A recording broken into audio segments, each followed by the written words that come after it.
नमस्कार, मैं हूं शिवम। आप सभी का बहुत स्वागत है। एक शेर है अहमद फराज का कि इस सबब से कि तुझ पे बहुत भरोसा था, गिले ना भी हों पर हैरानियां तो होती हैं। और आज हैरानी भी है। और इस रिपोर्ट को मैं उन लोगों के लिए बनाना चाह रहा था जो सुबह उठकर अखबार पढ़ते हैं, चाय की चुस्की लेते हैं और ये सोचते हैं सब कुछ ठीक तो चल रहा है ना। आपने जिंदगी भर कमाया, थोड़ा बचाया, थोड़ा सोना खरीदा, बैंक पर भरोसा किया, सरकार पर भरोसा किया और बदले में आपने क्या मांगा? बस इतना मांगा कि हमारा पैसा सुरक्षित रहे। 2 जून को ब्लूमबर्ग ने ये लिखा कि आरबीआई ने 1 लाख करोड़ से ज्यादा का सोना बेच दिया। वो सोना जो आपके भरोसे की गारंटी था। इसके बाद देश हिल गया। अगले दिन सरकार ने और आरबीआई ने कहा कि कुछ नहीं हुआ, 1 ग्राम सोना नहीं बेचा। अब बताइए, एक तरफ एक क्रेडिबल फाइनेंशियल एजेंसी उसकी रिपोर्ट है और दूसरी तरफ आपकी अपनी सरकार, दोनों अलग अलग सच बोल रहे हैं। आप किस पर भरोसा करेंगे? मैं भी और मेरे जैसे तमाम लोग हैरान, परेशान, घबराए। क्या किया जाए?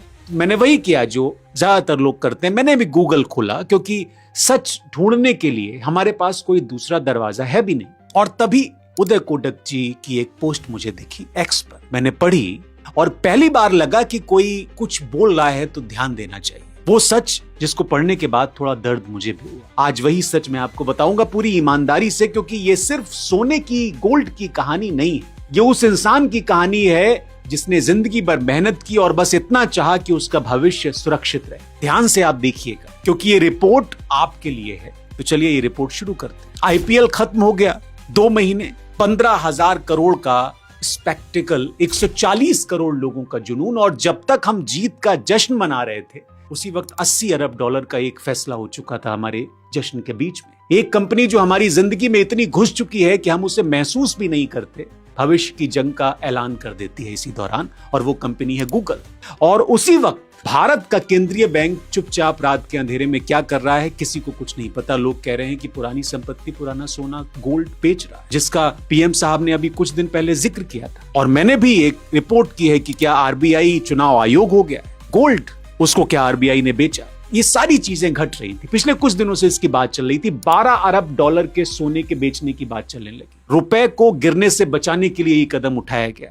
इससे पहले आरबीआई ने 25 में फॉरेक्स मैनेजमेंट के तहत गोल्ड ऑपरेशन का सहारा लिया। अब एक सवाल मैं आपसे पूछता हूं, इन सारी चीजों के बीच भारत के 3 सबसे बड़े अरबपतियों को आप जानते हैं? मुकेश अंबानी, गौतम अडानी, टाटा। तीनों ने मिलकर $810 अरब की संपत्ति बनाई। गूगल अकेला $4,500 अरब की संपत्ति रखता है। यानी भारत के 3 बड़े कॉरपोरेट घरानों ने मिलकर भी गूगल की मार्केट कैप की बराबरी नहीं कर पाई, 18% नहीं पहुंचते। ये सिर्फ नंबर्स का खेल नहीं है, ये सिविलाइजेशनल लैग है। ये उस व्यवस्था का पोस्टमार्टम है जिसने देश के सबसे अमीर लोगों को फ्यूचर बनाने की जगह पास्ट बेचने में लगाए रखा। तो ऐसे में आप सोचेंगे ये तो मुझे पता है, इसकी जड़ क्या है? यहीं आती है स्टेज 2, द इनविजिबल ऑरिजिन। साल 2010, दुनिया बड़ी तेजी से बदल रही थी। ऐप स्टोर आ चुका था, एंड्रॉयड आ चुका था, क्लाउड कंप्यूटिंग का युग शुरू हो चुका था। ये सारी चीजें हो रही थी। उस वक्त अगर भारत के किसी बड़े कॉर्पोरेट हाउस ने,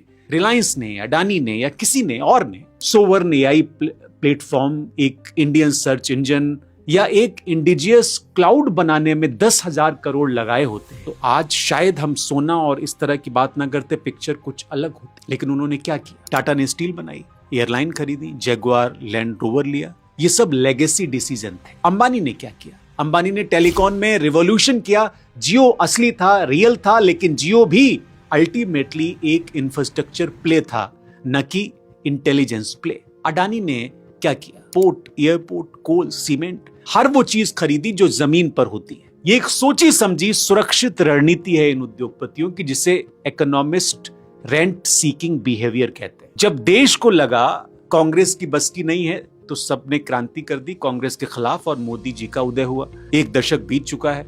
हर जगह से त्राइमाम की खबरें, प्रोपेगेंडा को परे रख भी दें तो सरकारी आंकड़े चीख रहे हैं कि महोदय कुछ करिए, नहीं तो फिर से ईस्ट इंडिया कंपनी आ जाएगी। तो असल सवाल यह है कि भारत के उद्योगपतियों ने क्या किया? भारतीय बिलियनियर का असली बिजनेस मॉडल मैं आपको बताता हूं, ध्यान से देखिए। पहला स्टेज, गवर्नमेंट से लाइसेंस लो, port, airport, coal block, spectrum. दूसरा स्टेज, उस मोनोपोली पर टोल वसूलो। तीसरा स्टेप, उसी कैश से और लाइसेंस खरीदो। चौथा स्टेप, स्टॉक मार्केट में लिस्ट करो, मार्केट कैप बढ़ाओ। पांचवा स्टेप, फोर्ब्स में नाम आए, फोर्ब्स के अरबपतियों की सूची में आपका नाम आ गया। इस मॉडल में इनोवेशन का कोई रोल नहीं है, इस मॉडल में रिस्क का कोई स्थान नहीं, और इसलिए भारत में कोई गूगल नहीं बना। तो यहीं से आती है स्टेज 3, मैकेनिज्म ऑफ फेलियर। जो दिखता है वो ये कि टीसीएस भारत की सबसे बड़ी आईटी कंपनी है, इन्फोसिस, विप्रो भारत के सॉफ्टवेयर जायंट्स हैं। हम कहते हैं कि भारत आईटी का पावर हाउस है। जो नहीं दिखता वो ये कि टीसीएस, इन्फोसिस, विप्रो ये तीनों मिलकर क्या बनाते हैं? वो बनाते नहीं है, वो सर्विस करते हैं। वो अमेरिकन, यूरोपियन कंपनीज के लिए कोड लिखते हैं, सिस्टम मेंटेन करते हैं, प्रॉब्लम डिबग करते हैं। ये इंटेलेक्चुअल लेबर एक्सपोर्ट है, इसको आप ऐसे समझ सकते हैं। जैसे हम कॉटन उगाकर इंग्लैंड भेजते थे और वो कपड़े बनाकर हमें भेजते थे, वैसे ही अब हम ब्रेन एक्सपोर्ट कर रहे हैं और वो एआई प्रोडक्ट बनाकर हमें बेच रहे हैं। एक बड़ी क्रिटिकल डेटा है, वो मैं आपको बता देता हूं। देखिए, इंडिया कॉर्पोरेट आर&डी परसेंट में जीडीपी का 0.36% 2023 में, China 2.43%, South Korea 4.93%, USA 3.45%, Israel 5.71%, Reliance industry R and D spend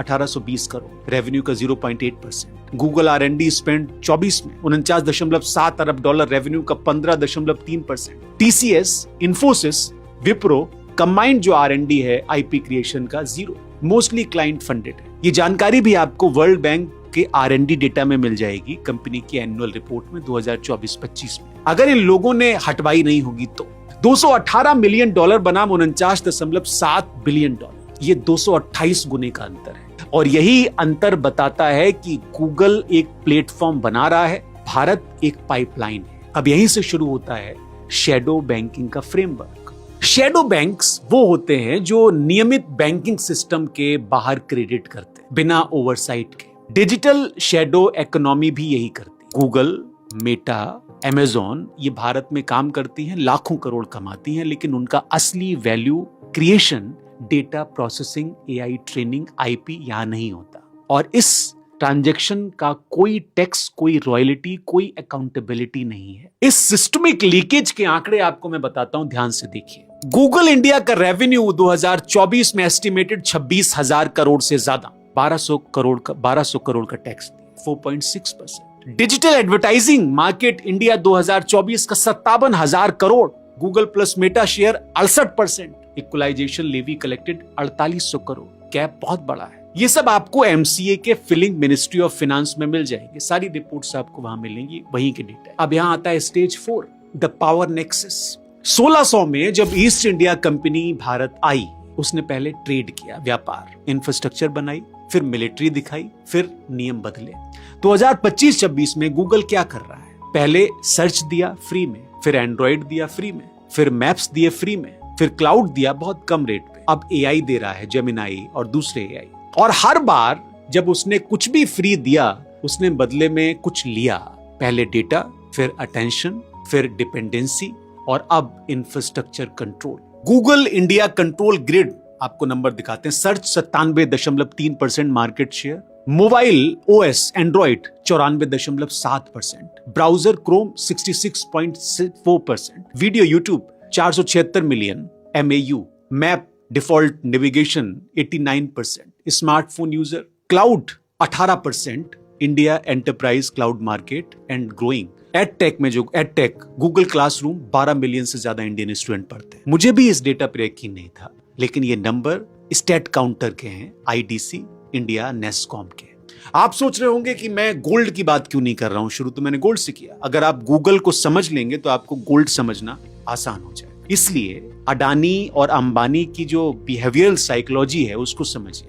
why billionaire choose safety Bharat में, इसे स्टेटस क्यू बाइस कहते हैं। जब आप ऑलरेडी अमीर हैं तो आपका ब्रेन लॉस से ज्यादा डरता है, गेन से कम आकर्षित हो। मुकेश अंबानी ने रिलायंस को जियो से ट्रांसफॉर्म किया, ये जेन्युइन इनोवेशन था। लेकिन जियो भी अल्टीमेटली एक टेलीकॉम लाइसेंस था, एक गवर्नमेंट रेगुलेटेड, गवर्नमेंट डिपेंडेंट व्यापार।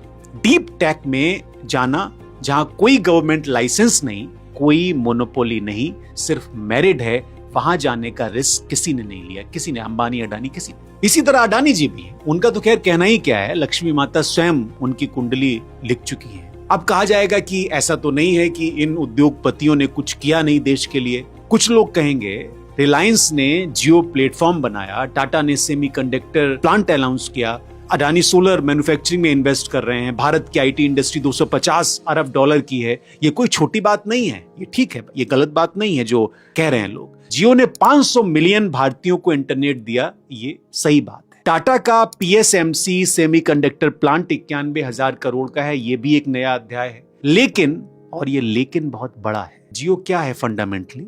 एक टेलीकॉम पाइप जिससे डेटा बहता है, लेकिन उस पाइप से जो डेटा बहकर भारतीयों के फोन्स तक आता है वो गूगल का है, मेटा का है, नेटफ्लिक्स का है। जियो ने हाईवे बनाई, लेकिन हाईवे पर गाड़ियां अमेरिकी कंपनीज की दौड़ती। सेमीकंडक्टर प्लांट को लीजिए, टीएसएमसी और सैमसंग दशकों से ये काम कर रहे हैं, भारत अभी पहला प्लांट बना रहा है। नंबर देखिए, टीएसएमसी एनुअल रेवेन्यू है 89 अरब डॉलर, आरएनडी में 6.2 अरब डॉलर खर्च करता है। टाटा सेमीकंडक्टर और पीएसएमसी प्रोजेक्टेड जो 2026 में इसकी कैपेसिटी 50,000 वेफर्स माउंट्स है। TSMC current capacity 16 million wafers से ज्यादा है, अंतर 320 गुना, और टेक्नोलॉजी नोड में भी बहुत हम पीछे हैं। टीएसएमसी वो कंपनी है जिसके दम पर ताइवान ने भारत को पीछे छोड़ा। अब मुकेश अंबानी की नेटवर्थ को आप देखिए, 115 अरब डॉलर के आसपास, वो चाहे तो इन्वेस्ट करे। एक बात ये कही जाती है, ये सबसे बड़ी गलतफहमी है। नेटवर्थ और इन्वेस्टेबल कैपिटल में फर्क है। अंबानी की नेटवर्थ का 90% रिलायंस के शेयर्स में लॉक्ड है। रियल इन्वेस्टेबल कैपिटल जो वो किसी नए वेंचर में लगा सकते हैं वो बहुत कम है, और यहाँ असली विरोधाभास है। गूगल का 80 अरब डॉलर का निवेश उसके एग्जिस्टिंग कैश फ्लो से है, यानी गूगल ऑपरेट करते हुए इतना कमाता है कि वो फ्यूचर में भी उतना लगा सकता है। भारतीय कंपनीज अभी भी सरवाइव करते हुए ग्रो कर रही। गूगल डोमिनेंट होते हुए अगली जनरेशन बना रहा है, यही स्केलेबिलिटी गैप है। भारत की टेक पॉलिसी का काला चिट्ठा भी आप देख लीजिए। नेशनल एआई स्ट्रेटेजी 2018 में अनाउंस, 26 तक इंप्लीमेंटेशन पार्शियल हुआ है। सोवन क्लाउड पॉलिसी अभी तक फाइनलाइज नहीं हो पाई। डेटा लोकलाइजेशन 4 बार डिले, अभी तक इनकम्प्लीट है। सेमीकंडक्टर मिशन 2022 में अनाउंस हुआ, 26 में पहला इसका ग्राउंड ब्रेकिंग आया है। इंडिया एआई मिशन 2024 10,371 करोड़,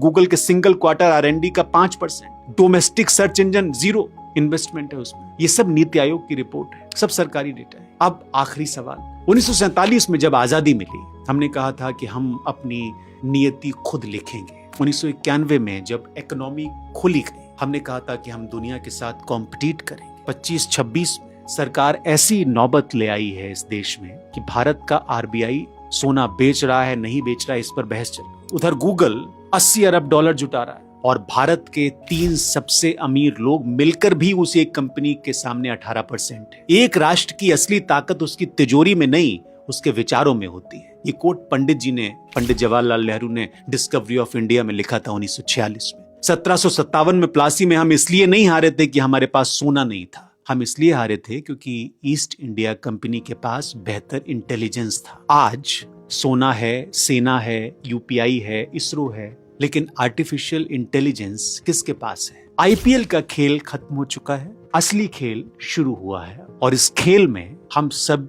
भी स्पेक्टेटर हैं। तो मैं मोदी सरकार से कहना चाहता हूं, सोना बेचकर कल की आग बुझाई जा सकती है, लेकिन जो देश आज की तकनीक नहीं बनाता उसे कल की दुनिया में जगह मांगनी पड़ेगी। बहुत शुक्रिया आप सभी का ये लंबी रिपोर्ट देखने के लिए।